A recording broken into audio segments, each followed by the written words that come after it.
فانی ہے، وقتی ہے، ختم ہونے والی ہے۔ جتنے ہم یہاں بیٹھے ہوئے ہیں کسی کو پتہ نہیں کہ آخری سال کس کا ہے۔ یہی 2 مہینے یہ آخری سال کس کا ہے کسی کو بھی پتہ نہیں۔ آخری مہینہ کس کا ہے، بلکہ آخری سانس کس کی ہے اس کا بھی پتہ نہیں ہے۔ اتنی عارضی دنیا ہے، فانی دنیا ہے، ختم ہونے والی ہے۔ اس دنیا کی عزت بھی عارضی ہے، آج عزت کی چوٹی میں ہے، کل ذلت کے گڑھے میں پڑا رہتا ہے۔ اس دنیا کی کامیابی بھی عارضی ہے، اس دنیا کی صحت بھی عارضی ہے۔ آج صحت والا ہے، تکڑا ہے، کل چرپائی سے اٹھ نہیں سکتا۔ آج جوان ہے، کل بوڑھا ہے۔ آج زندہ ہے، کل قبر میں پڑا ہوا ہے۔ یہ دنیا بھی عارضی اور دنیا کے حالات بھی عارضی، یہ ساتوں زمین آسمان بھی عارضی۔ ایک دن آئے گا کہ زمین بھی ختم کی جائے گی، آسمان ٹکڑے ٹکڑے ہو کر گر پڑے گا، پہاڑ روئی کے گالوں کی طرح ہوا پہ اڑ جائیں گے، سارے فرشتے وہ بھی ختم کی جائیں گے۔ جبرائیل علیہ السلام کو بھی موت آئے گی، اسرافیل علیہ السلام، میکائیل علیہ السلام، حتیٰ اسرائیل علیہ السلام جو ساری انسانیت کی روح نکالتے ہیں ان کو بھی موت آ جائے گی۔ تو یہ دنیا عارضی ہے، فانی ہے، ختم ہونے والی ہے۔ دنیا کو اللہ نے بنایا بعد میں اور ختم ہونے کا فیصلہ کیا پہلے، اور دنیا کو قیمتی نہیں بنایا، آخرت کی تیاری کے لیے ہے۔ یہ دنیا رہنے کی جگہ نہیں ہے، یہ تو ہم دھوکے میں ہیں۔ یہ تو آخرت کی تیاری کے لیے اللہ نے ہمیں بھیجا ہے۔ وہ نہ ختم والی زندگی ہے، نہ ایک 100 سالہ زندگی ہے، نہ 1000 سال ہے، نہ کروڑ ہے، نہ ارب ہے، نہ کرب ہے۔ وہ زندگی ختم نہیں ہوگی، اس کی تیاری کے لیے اللہ نے یہ وقت ہمیں دیا ہے۔ اور ماں فرشتہ آئے گا اور سب کے درمیان بیچ میں کھڑا ہو کر ایک مینڈے کی شکل میں جانور لے کر آئے گا، اس کو ذبح کر دے گا اور اعلان کرے گا کہ کان کھول کر سن لو، آج موت کو موت آ گئی، آج کے بعد موت نہیں ہوگی۔ ایمان والے کا مقصود آخرت ہی ہوتا ہے، دنیا نہیں ہوتی۔ وہ دنیا کی نقشوں میں نہیں پڑتا، برہان گڑی ان کو آخرت نظر آتی ہے۔ ہمارے بھائی جاتے ہیں نا محنت مزدوری کے لیے باہر ملکوں میں، جاتے کہ نہیں جاتے؟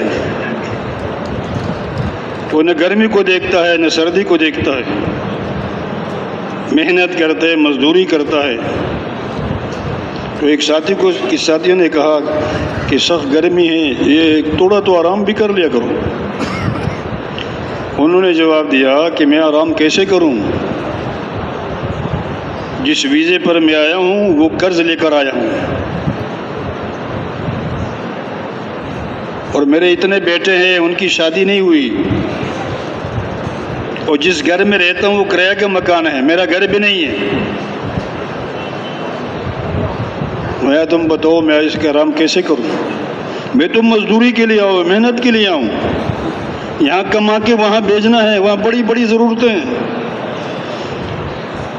اس طرح کی کامل ایمان والا یہاں کھاتا بھی ہے، پیتا بھی ہے، تجارت بھی کرتا ہے، سب کچھ، لیکن اس کی نظر کمائی یہی کر رہا، ان کے سامنے ہے کہ قبر میں بہت بڑے بڑے مسئلے ہیں۔ قبر کا مسئلہ بہت بڑا مسئلہ ہے، جب سے دنیا بنی آج تک جتنے لوگ گئے ہیں اس کو زندگی گزار رہا ہے، یہ جنت کا باغ ہے یا دوزخ کا گڑھا ہے؟ من ربو کا، ماں دینوں کا، من نبیوں کا. اب ایک ایک سوال ایسا ہے کہ ساری زندگی بھی گزر جائے اور حضرت اچھا ہو جائے. تو کامل ایمان والا کے سامنے آخرت ہی ہوتی ہے. ہر اس عمل کو کرتا ہے جس سے آخرت بنتی ہے، چاہے اس میں جان بھی چلی جائے. وہ ہر اس عمل سے بچنا چاہتا ہے جس سے آخرت بگڑتی ہے. تو قبر کا مسئلہ ہے، بہت بڑا مرحلہ ہے. منکر نکیر کے ساتھ سامنا ہوگا. اور ایک دن اللہ نے مقرر کیا ہے 50,000 سال کا ایک دن ہو قیامت کا. تو ایمان والے کے سامنے وہ دن ہوتا ہے، ایک ایک ذرے کا حساب اللہ مجھ سے لے گا، اور بیچ میں کوئی ترجمان نہیں ہوگا. اللہ خود حساب لینے والے ہوں گے. ابھی ہم سنتے ہیں، کہتے ہیں، لیکن یہ ایمان کے ساتھ تعلق ہے. ہم سب کہتے ہیں کہ دنیا فانی ہے، ہم نے جانا ہے، لیکن دنیا فانی ہے، آخرت باقی ہے. اس کو سمجھ میں وہ بقدر ایمان. جتنا ایمان ہوگا وہ آخرت کی تیاری میں لگا رہے گا. 1,24,000 انبیاء علیہ السلام دنیا میں تشریف لائے. کسی نبی کو اللہ نے دنیا کی محنت کے لیے نہیں بھیجا. ایک نبی ایسا نہیں کہ اللہ نے دنیا کی محنت کے لیے بھیجا، آخرت کی محنت کے لیے. نبیوں کی محنت میں بنیادی چیزیں 3 باتیں ہیں. یقین کی محنت سب سے پہلے، اعمال کی محنت، آخرت کی محنت. اور یہ رسمی باتیں نہیں ہیں، یہ مرحلے آنے والے ہیں.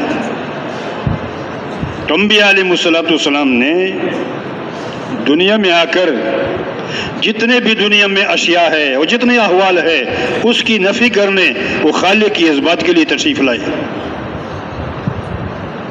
اور یہ بات سمجھاتے رہے اپنی قوموں کو کہ اے لوگوں، اللہ کا سارا غیر، جو کچھ ہے اللہ کے سوا، یہ سب غیر ہے، سب مخلوق ہے. ان میں ایک ذرہ بھی پوری کائنات میں ایسا نہیں ہے جس کا وجود اپنا ذاتی ہو. اللہ ہی نے وجود عطا فرمایا بغیر کسی وجود کے. انبیاء علیہ السلام فرماتے تھے کہ اللہ کا سارا غیر اللہ کے ارادے کے بغیر یہ کچھ بھی نہیں کر سکتا. اللہ سارے غیر کے بغیر سب کچھ کر سکتے ہیں. اس اللہ کے ساتھ تعلق بناؤ، اس اللہ کو راضی کرو، اس کے حکم کے مطابق زندگی گزارو اور میرے طریقے کے مطابق زندگی گزارو. تو وہ اللہ اس قدرت سے، جس قدرت سے تو زمین و آسمان کو بنایا، پوری کائنات کو بنایا، اس قدرت سے تمہاری زندگی بنائیں گے.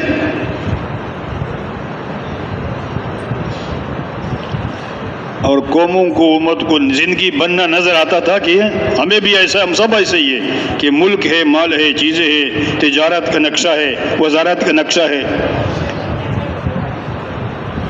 ہمارے سامنے بھی مفہوم کامیابی کا تو یہ کسی پاس مال زیادہ ہو، چیزیں زیادہ ہو، اسباب زیادہ ہو تو سمجھتے ہیں کہ یہ کامیاب ہے. یہ کامیابی کا دھوکہ ہے. یہ الگ بات ہے، اس کو ہمیں نہیں سمجھتے. اللہ رب العزت کریم ذات ہے. انسان کے جسم کے باہر کامیابی کا تصور بھی نہیں ہے. کامیابی اندر ہے، باہر نقشوں کے ساتھ کوئی تعلق نہیں ہے. اگر مال کے ساتھ تعلق ہوتا تو جتنے غریب ہے تو سب ناکام چلے گئے. پھر تو غریب ناکام ہے. ہمارا سرمایہ مال نہیں ہے، ہمارا سرمایہ اعمال ہے.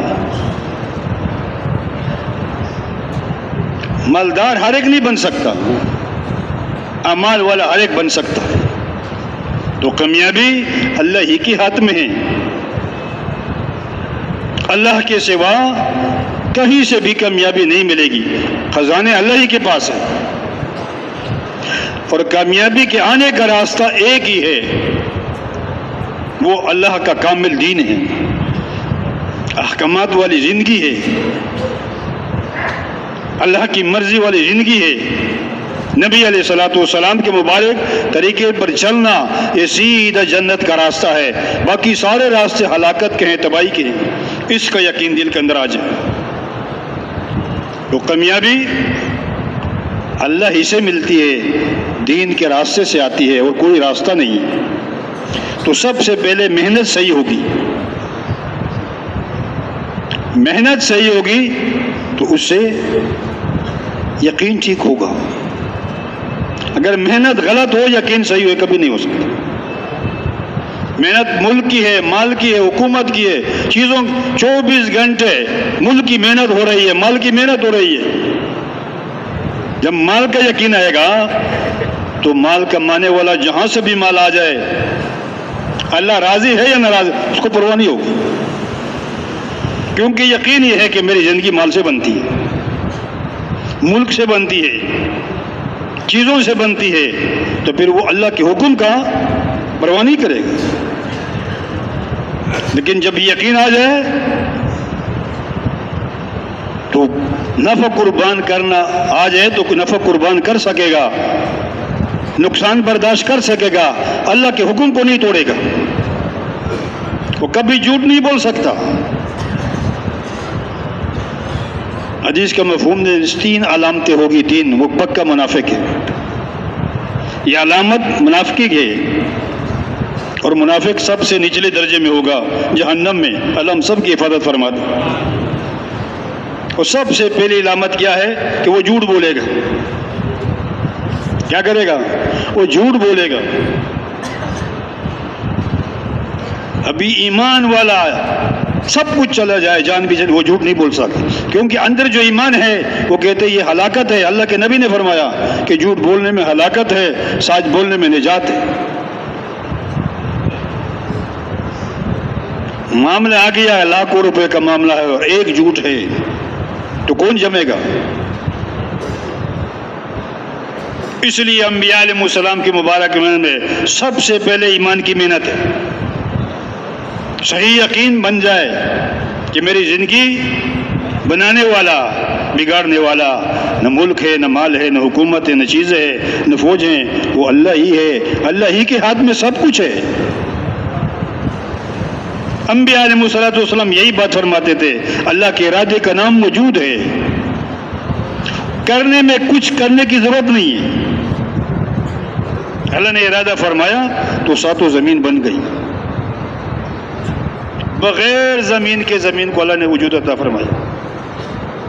اللہ نے ارادہ فرمایا ساتوں آسمان کھڑے ہو گئے۔ اللہ رب العزت کی بڑی نشانیوں میں سے یہ 4 بڑی بڑی نشانیاں، ایک زمین ہے، ایک آسمان ہے، دن ہے اور رات ہے۔ اب یہ دن کہاں چلی جائے گی؟ پوری کائنات پہ کالی چادر بچھا دے گی، یہ کہاں سے آئے گی کہ اندھیری رات؟ اللہ کی قدرت ہے۔ تو انبیاء علیہ السلام اللہ کی غیبی نظام سے متاثر کرتے تھے۔ نبیوں کا سب سے زیادہ قوت اور طاقت اس پہ خرچ ہوتا تھا۔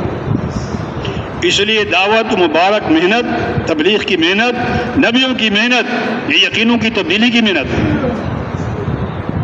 خالی پھرنا نہیں ہے، چلا مقصود نہیں ہے، 4 مہینے مقصود نہیں ہے، سال مقصود نہیں ہے۔ سب سے پہلی بات غلط یقین نکل جائے کہ میری زندگی بنانے والا اللہ ہے، یہ یقین آ جائے، اور یہ آئے گا کلمے کی دعوت سے۔ اس کے ذریعے کیا ہے؟ سب سے پہلے کلمے کی دعوت ہے، اللہ کی عظمت کو، بڑائی کو، کبریائی کو روزانہ بولنا ہے، یہ ہمارا سبق ہے۔ اس سبق کو پکا کرنا ہے، دل کے اندر اتر جائے یہ بات۔ ابھی ہم بات کر رہے ہیں، وہ سن رہے ہیں، یہ زبانی یقین ہے، اس کی حقیقت اندر آ جائے، ہمیں زندگی کا بننا حکموں میں نظر آ جائے۔ یہ جتنی ہے یہ ہماری حقیقت میں ہمارے اسباب نہیں ہے، حکم پورا کیا ایمان والے، اس کو یقین ہے کہ میری دنیا آخرت دونوں بن گئی۔ ایمان والے کا حکم پہ سب کچھ ملے گا،